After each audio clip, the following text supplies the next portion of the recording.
Camera জানি কি লাগছে।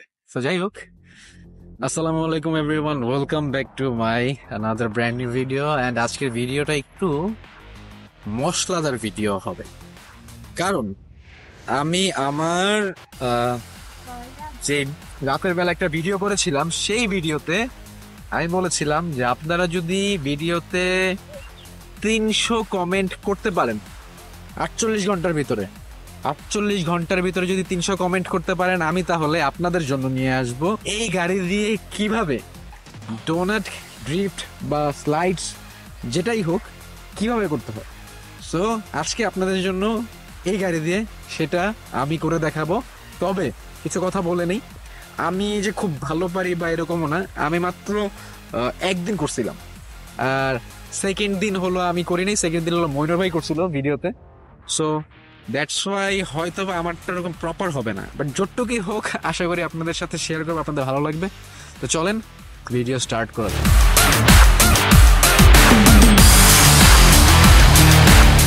এই স্টান্টটা করার জন্য কিছু শর্ত আছে।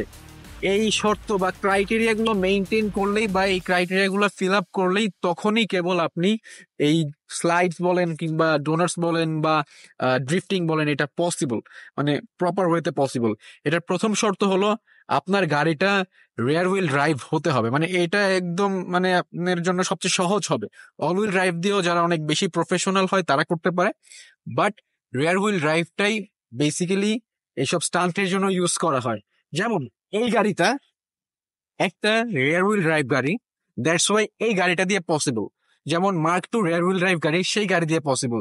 সেজার রেয়ার হুইল ড্রাইভ গাড়ি, সেই গাড়ি দিয়ে পসিবল। প্রিমিও, এক্সিও, এলিয়ন বা আপনার দেখা যায় ক্যামরি, এগুলো দিয়ে পসিবল না, বিকজ ওগুলো ফ্রন্ট হুইল ড্রাইভ। আবার দেখা যায় আপনার ডিফারেন্সিয়ালের ব্যাপার থাকে, মানে ওপেন ডিফ থাকে বা ডিফটা লক করার সিস্টেম থাকে। অথবা দেখা যায় গাড়ির পাওয়ার আউটপুট যদি বা পাওয়ার আউটপুট ধরেন হর্স পাওয়ার বা টর্ক যদি খুব ভালো থাকে, সেক্ষেত্রে ডিফারেন্সিয়ালটাও অত ম্যাটার করে না। যেমন কিছু কিছু গাড়ি আছে যেগুলোর ডিফারেন্সিয়াল, মানে পেছনের যে ডিফারেন্সিয়ালটা থাকে বা ডিফটা থাকে, এটা যদি ওপেন থাকে সেক্ষেত্রে হবে কি আপনার হুইল স্পিনটা ওরকম হবে না। এক চাকায় একটু বেশি পাওয়ার পাচ্ছে, এক চাকায় কম পাওয়ার পাচ্ছে। এই জিনিসগুলোর কারণে অনেক সময় হয় না। আবার কিছু কিছু গাড়িতে দেখা যায় ডিফটা লক করা যায়, লক করা গেলেই কিন্তু তখন আপনার মানে দুইটা চাকা একসাথে লক হয়ে গেল, দুই সাইডের চাকার রোটেশনই সেম হয়। দ্যাটস ওয়াই তখন ওইটা অনেক বেশি সুন্দর হয়। কিছু কিছু গাড়ির ক্ষেত্রে ব্যাপারটা এরকম হয়, যেমন আপনার গাড়ির পাওয়ার আউটপুট খুবই বেশি হওয়ার কারণে বা তুলনামূলক বেশি হওয়ার কারণে এই ওপেন ডিফ বা লক ডিফ এটা তেমন একটা ম্যাটার করে না। যেমন এই গাড়িটার ক্ষেত্রে এতটা ম্যাটার করবে। তো যাই হোক, চলেন আপনাদেরকে একদম হাতে কলমে শেখানো যাক, মানে হাতে কলমে না, সরি, ভিডিওর থ্রুতে শেখানো যাক কিভাবে স্টান্টটা করতে হবে। Let's go. সো এখন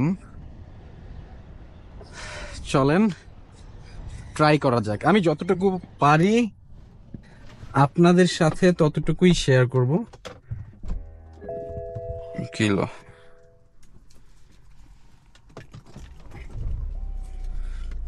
গাড়ি স্টার্ট হয়ে গেছে, গাড়ি মেমোরি সিটসে চলে গেছে অলরেডি। একটু ভয় লাগতেছে, কারণ আমি সচরাচর কি আমি এটা করি না, বাট আজকে ট্রাই করতেছি। জানি না কেমন হবে, যেহেতু আমি পারি না। পারলে এক কথা ছিল, কনফিডেন্স থাকতো অন্য লেভেলের, বাট স্টিল ফি আমানিল্লাহ, যা হওয়ার হবে ইনশাআল্লাহ। সো আমরা এখন ড্রাইভ মোডে চলে আসছি। এখন একটু আগে গাড়িটাই একটা পজিশন মতো একটু নেই আপনাদেরকে, মানে আমি একটু আইডিয়া করে নিই যে কিভাবে করলে এখানে বেটার হবে।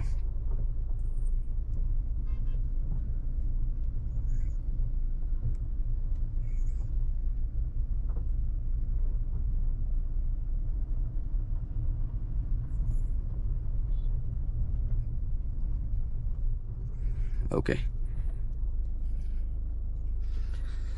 সো আপনাদের প্রথমে যেটা করতে হবে, এইখানে একটা ট্র্যাকশন বাটন আছে। এই ট্র্যাকশন বাটনটা একবার প্রেস করলে ট্র্যাকশনটা হাফ মানে অফ হয়, মানে সহজভাবে বলতে গেলে ট্র্যাকশনটা হাফ অফ হবে। বাট আপনি যদি প্রপারলি অফ করতে চান সেক্ষেত্রে আপনাকে এই ট্র্যাকশনের বাটনটাই প্রেস করে ধরে রাখতে হবে, কিছুক্ষণের জন্য প্রেস করে রাখতে হবে। এই দেখেন এখন একদম অফ হয়ে গেছে, এখন স্টেবিলিটি একদম অফ। সো আপনাদের যেটা করতে হবে, আপনাদের যদি গাড়িতে এরকম কোনো বাটন থাকে সেক্ষেত্রে আপনাকে এনশিওর হয়ে নিতে হবে যে এটা কি অফ হয়েছে কিনা। যদি অফ হয়ে যায় সেক্ষেত্রে এটা ঠিক আছে, আর যদি অফ না হয় তাহলে হয়তো বা আপনাকে একটু গুগল করে নিতে হবে যে কিভাবে করলে অফ হবে। সো যাই হোক, এরপরের যে জিনিসটা সেটা হলো আপনার গিয়ারটা কিংবা ট্রান্সমিশনটা ম্যানুয়াল মোডে রাখতে হবে যদি ম্যানুয়াল অপশন থাকে। যদি ম্যানুয়াল অপশন থাকে সেক্ষেত্রে ম্যানুয়াল মোডে দিয়ে নিতে হবে। সিট বেল্ট পরা থাকতে হবে, সবকিছু চেক করে নিতে হবে। টায়ারের অবস্থা খুব খারাপ হইতে পারে আজকে। তো যাই হোক, আমরা হালকা একটু ট্রাই করব।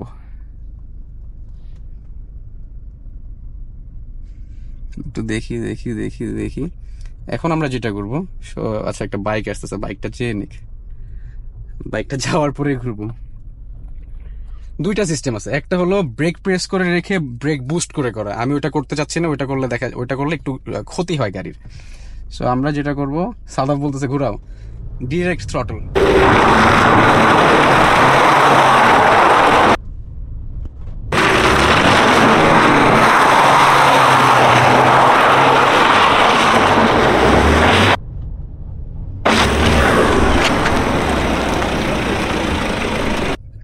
এরকম ভাবে ঘুরে আমরা পুরোপুরি ঘুরাইতে পারি নাই, আরেকটু ট্রাই করবো, আরেকবার ওয়ান লাস্ট টাইম ট্রাই করবো। পুরোপুরি হয় নাই, হালকা করে আরেকটু ঘুরাবো। সাদাফ প্রপার হয় নাই, প্রপার হইছে তো আমার কাছে মনে হচ্ছে যে আগেরটা প্রপার হয় নাই, তাই আমি আরেকবার অ্যাটেম্প্ট করবো। হইছে মানে যতটুকু প্রয়োজন ততটুকু হইছে, বাট আমার কাছে মনে হচ্ছে আরেকবার করা প্রয়োজন, তাই আরেকবার করবো। ওই যে এখানে দেখা যাচ্ছে ডোনাটের মতো পুরো হয়ে গেছে। এবার দেখি হালকা ব্রেক বুস্ট করবো, বেশি ব্রেক বুস্ট করবেন না, বেশি ব্রেক বুস্ট করলে সেটা গাড়ির জন্য ক্ষতি হয়। আচ্ছা তুমি একটু জুম করো, হ্যাঁ zoom zoom zoom zoom zoom zoom করো। আচ্ছা তাহলে বেশি জুম করো না, গাড়িটারই নাই, হালকা পাতলা ব্রেক বুস্ট।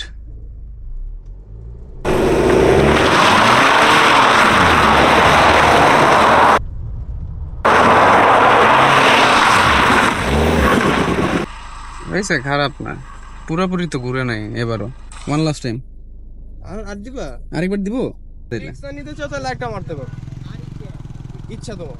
আরেকটা মারি, ওয়ান লাস্ট টাইম। আচ্ছা আরেকটা জিনিস আপনাদেরকে একটু মেনশন করে দিই, এটা কিন্তু আপনাদের নর্মাল মোডে রাখতে হবে, না হলে কিন্তু ওই স্পোর্ট বা স্পোর্ট প্লাসে দিলে আপনার ওই যে স্টেবিলিটি আবার অন হয়ে যায় মনে হয় নাকি, আমি জানি না। তো যাই হোক, আমি ওইটাতে যাবো না, ওই যেন হ্যাঁ স্টেবিলিটি অন হয়ে যায়।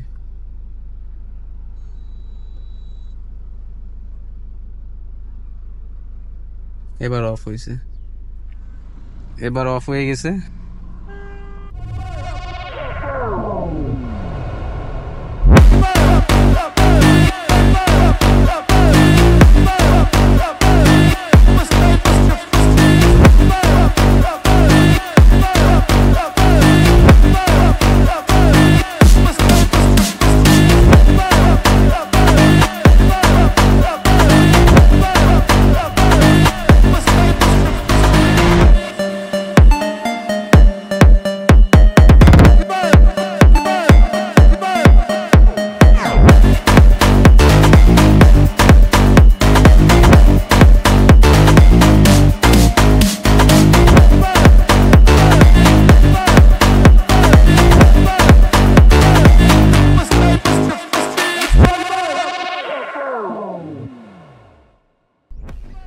একটু বেশি এক্সট্রিম করে ফেলছি,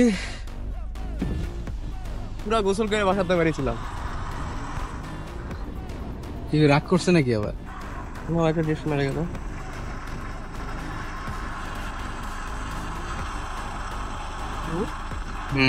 হয়েছে হয়েছে।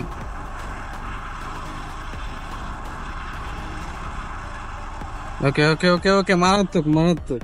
আচ্ছা, আমি ধুলার ভিতর থেকে কি লাইট সহ আসছে একটা? তুমি আর এদিকে আসো না।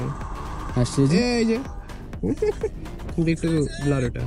তুমি ওইসব আমি ছেড়ে দিছি। তো যাই হোক, আপনাদের জন্য টুকটাক ভিডিও করছি আমি রিস্ক নিয়ে। এখন গাড়িটা পার্ক করে ফেলবো। সো এইভাবেই করলাম, আমি যতটুকু পারি ততটুকুই করছি। আর যারা প্রফেশনাল তারা আরো অনেক ভালো মতো পারে, যেমন মইনুর ভাই যেটা করছিল সেটা কিন্তু মানে আমার মতো এত স্লাগিশ হয় নাই, ওনারটা কিন্তু খুব সুন্দর মতো হয়েছিল। বাট আমারটা না আনফর্চুনেটলি হচ্ছে না ওই পর্যন্ত। আর আমি পর্যন্ত গাড়িটার পুশও করতেছি না, কারণ যদি গাড়ির একটা পার্টস নষ্ট হয়ে যায় সেক্ষেত্রে হবে কি আমার পকেটটা খালি হয়ে যাবে।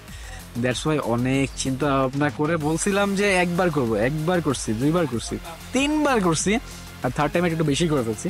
মানে স্লাইডস, আমারটা বেসিক্যালি স্লাইডস হয়েছে, ডোনার্স হয় নাই। তো এইভাবে আসলে করতে হয়, আপনাদেরকে বেসিকটা শিখিয়ে দিলাম আজকে। এইভাবে এভাবে অন অফ করে তারপর আপনারা পড়বেন। তো এই ছিল আজকের ভিডিও। আর দেখেন গাড়ির কি ময়লা অবস্থা,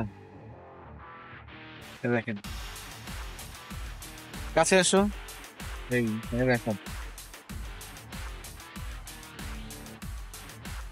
দাগ পড়ে যাবে। ভাল লাগলা? মুলাই মানসিকদের লিখতে নিয়েছিলাম। তো যাই হোক, গাড়ির কালার রাস্তার কালার সেম হয়ে গেছে। এই ছিল আজকের ভিডিও। আপনারা যদি আর বলবো যে কোনো কমেন্ট করে ভিডিও হিট করে দেন। সাদাফ বলো। এমনিও করবে, কারণ তুমি প্রথম কয়েকটা তো ভালো দিতে পারো না। বলবে যে হ্যাঁ আপনি এরকম মারতে পারেন না, ড্রিফট মারতে পারেন না, তো ভিডিও করেন কেন? হ্যাঁ ঠিক আছে, আপনারা এই ভিডিওতে 48 ঘন্টার ভিতরে 600 কমেন্ট করেন। 48 ঘন্টার ভিতরে 600 কমেন্ট করেন। আমি তাহলে এই গাড়ি দিয়ে হোক বা অন্য কোনো গাড়ি দিয়ে হোক বা যে গাড়ি দিয়েই হোক, আপনাদেরকে ইনশাআল্লাহ দেখাবো কিভাবে প্রপার ড্রিফট, মানে সরি প্রপার ডোনাট করতে হয়। সেটা আমি নিজে চালায় হোক বা অন্য কেউ চালায় হোক, বাট আমার ভিডিওতে আপনারা দেখতে পাবেন ইনশাআল্লাহ। তো এই ছিল আজকের ভিডিও। আর আমার গাড়ির অ্যাডিটিভ পার্টনার, মানে আমার অ্যাডিটিভ পার্টনার হলো, মানে পারফরমেন্স অ্যাডিটিভ পার্টনার হলো ব্লুকেম গ্রুপ বাংলাদেশ।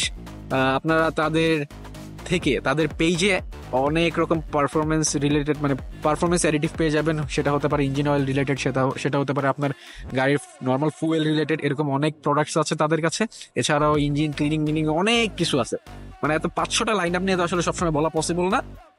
তাদের পেজ লিংক ডেসক্রিপশন বক্সে দেওয়া থাকবে, আপনারা সেখান থেকে তাদের পেজ ঘুরে আসবেন। অ্যান্ড আপনাদের প্রোডাক্ট লাগলে ডেলিভারি মানে অর্ডার করতে পারেন, আমার কাছেও চাইতে পারেন, আমিও দিতে পারি। তো যাই হোক, ভালো থাকবেন, সুস্থ থাকবেন। অ্যান্ড সাদাফকে অনেক ধন্যবাদ ধুলাবালি খেয়ে আমার জন্য এত সুন্দর একটা ভিডিও করার জন্য। ভালো থাকবেন, সুস্থ থাকবেন। আল্লাহ হাফিজ।